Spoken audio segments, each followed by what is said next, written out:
Hello everyone, I am Surrender the Awesome, and I'm back, and I'm ready to look at some more r/ChoosingBeggars. But before I get started, make sure to like, comment, subscribe, and if I can't convince you, perhaps this picture of my kitten will convince you. And, random fact about my cat society is that right now, they are in the middle of a Mother's Day civil war. And also to celebrate Mother's Day, they decide to overthrow their government for Mom. Without further ado, let's get to this.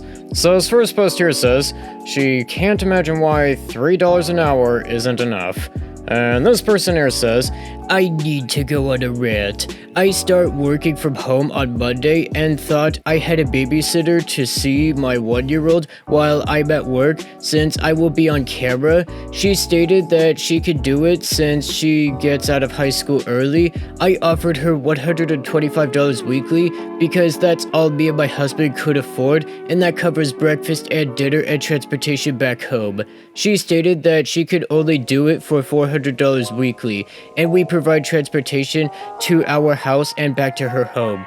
I mean, $400 weekly, that's actually still pretty good. And plus, you know, despite the fact that your babysitter is, still in high school, they still do deserve to be paid for their hard work. Anyways, this person goes on to say, with breakfast and lunch being covered, $400 a week should go into daycare. I'm very irritated at this point. I mean, you also gotta understand that that person still does deserve to be paid for their hard work. Just because they're in high school doesn't mean that they don't deserve to be paid. And I'm gonna probably give this person a 45 out of 50. I mean, that's still a pretty good price, all things considered. I mean, yeah, they're not being paid a whole lot, but still, that's really good. Anyways, this next post here says, very reasonable too. And this person here says, posting again, only respond if you think this is a match and serious inquiries only.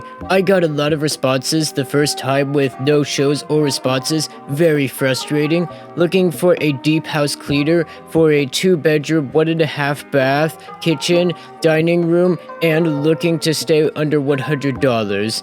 No main comments on the price, that's what we can afford and very reasonable too. Only looking for experienced deep cleaning, location blank. Yeah, I'm gonna probably give this person like, I don't know, a 45 out of 50.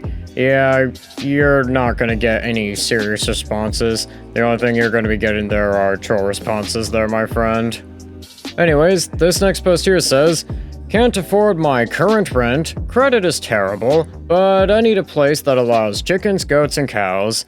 And this person here says, in dire search of an honest landlord. Just like how my cat citizens are in dire search of a stable government that doesn't get toppled every 20 minutes. Anyways, this person goes on to say, my family of 5 is looking for a home to rent for the next couple of years until we can buy. Please read. I know it's very long, but my family is desperate. We need a home that we can be comfortable in, where the plumbing works and where we're not harassed by the landlord. I know there are good landlords out there. We are desperate. A landlord that will accept my daughter's service dog. She's a medium-sized but non-aggressive, is leash, harness, and kennel trained. We also have a small cat. She is also kennel trained. These 2 animals are rarely left alone, and when they are kenneled. These 2 animals have been my 2 daughters' lifelines since we moved 3,000 miles away to Tennessee 2 years ago.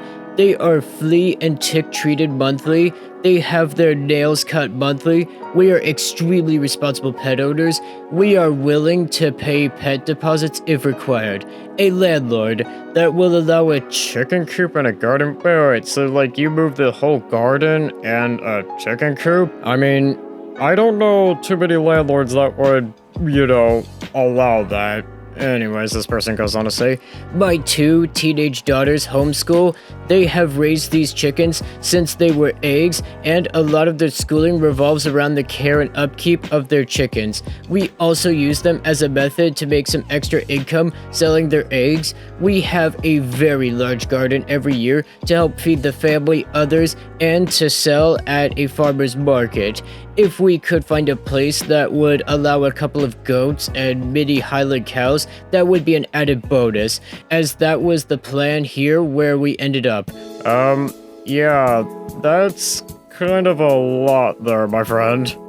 Anyways, this person here goes on to say, a landlord that if there are any issues are willing to fix those issues or will allow us to help in fixing any issues. We've currently been living with a massive plumbing issue for 20 months now, among many other issues, and it's been extremely taxing on my family. A landlord that won't base our worth by our credit score. We don't have a 600 credit score. Well, you gotta understand that they also kind of want assurance that, you know, you're gonna pay them back, and having a decent credit score will honestly make it seem like, yeah, this person may actually pay us back. Anyways, this person goes on to say, our son that will be living with us does. We have bills that have went to the wayside in this economy because we prioritize our rent and utilities first, but we're working on it.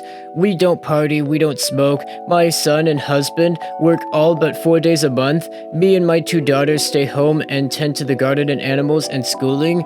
We are currently paying over $2,300 a month for rent and we're drowning. I mean, $2,300 a month for rent for all the stuff, you know, like farm animals and a garden. Yeah, that's actually probably pretty good rent, but if somebody wants to correct me on that, then please feel free. Anyways, this person goes on to say that with the stress of the house falling down on us and the constant verbal abuse from the landlord, we would love to find a house that is cheaper and, of course, is fully functioning. We are looking for a 3 to 4 bedroom home, ideally with 2 bathrooms, but we could work with 1 bathroom. My husband has some medical issues, so a bedroom and a bathroom on the main floor of the house would be ideal. If we could find someone selling that would be willing to rent it for 2 years and then we buy it, that would be amazing. So we would have one less move to make when the time comes to buy. We would love to be within 30 minutes of this place here, which is where both my husband and son work. I would love to explain in more detail about what we're currently going through in our current rental face-to-face if requested. We have kept all records and receipts of the happenings the past 2 years. Yeah, I wasn't born yesterday. There's a lot more that this person isn't telling us. Anyways, this person here goes on to say, we had enormous trouble even finding an available rental when we moved here in 2022. We've been treated pretty poorly because we're what you all call transplants. So I would like to say, we came here to live with like-minded individuals. We came here for the Southern hospitality, to receive and to give back tenfold because that is how our family lives. We are not here to change anything or to talk about how it was where we lived, etc., etc. We are desperately searching for a home. Picture is of Christmas 2023, so my post doesn't get lost. Okay, I'm gonna probably give this here, like, I don't know, a special question mark out of 50. I don't know where to begin with this one here. And I think with that, that's gonna do it for today. Don't forget to like, comment, subscribe, and I'll see you in the next one.